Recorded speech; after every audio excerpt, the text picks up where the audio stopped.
چپ شلکای چپ چپ او د عرب زنا نکور پکور ګرځنو مالدار بوزي غریبانو نه پټيږي حلیمه ابي خاول تدا سوای چپ شلکای چپ چپ حلیمه ابي خاول تدا سوای یو یتیم دې مخین ور پشان زلیږي کدی اولي د خاوندانو یو ګل دې نور په گلشن کې نور ګلان ترې نه شرمېږي خاون او بیبي زر زر زر کا تر لاسا نالی دل مخپسی مزړ جړېږي حلیمه ابي د مور را روان کو تور سترګو ته ګوري قربانيږي اے بچا اے پسینی پوری نیولې د محبوب سات پسات مختګوري قربانيږي بیا په خبر دي کې نو پمېس وهلو باندې اوخن پاسيږي اوه غله شمع حلیمه پوښو بچ کس کمال دے مخ کی نو اوخ پاسي دودريږي اوخه ډیر او کمزوري پسور لئی کی وی کمال دے بیا د ټول مخ کیږي حلیمه وې برکت می د ګل رنگ دی مالدار یہ کور کرالا خوشحالیگی او بختور وحاج شمس رحماننو او چیئے دیکھ کے ہاشم جانا نسیگی او چیئے دیکھ کے ہاشم جانا نسیگی ید حضور آغاز کی ناستما او چې پاک رسول می ورته وړو تشریفنا او صدیق زنګون ورته رامات کونو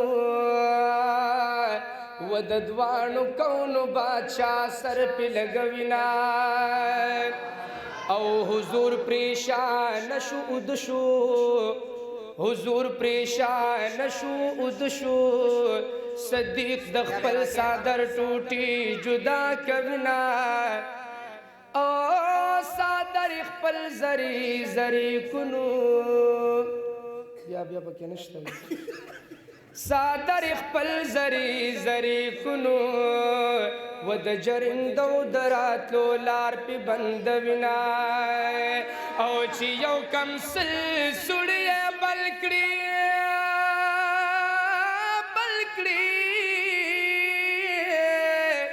او یو شو پاتې صدیق پور باندې گدنا او صدیق لمار پخ پټک ورکونو و پنا زنین بدن رال تکلیفنا او جانان می دی باندې را وښو جانان می دی باندې را وښو صدیق صدر باندې رال تکلیفنا او شاب سی حل رات واینو او بدن دی گرم شو زما سی زلا سنائے صدیق المار رال ٹکراکو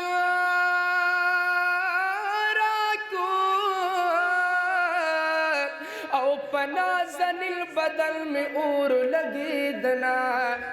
او محبوب میں مارتا آواز کنو او پا مسافر باندې مکو ظلمنا او راشدا زخر واپس اسکا چی پا خیستا یار زما کمشی تکلیفنا او سوک چی رشتیا سرا صادق وینو پغار سور کی ورته مار لار سارنا سوک چې رشتیا سره صادق وي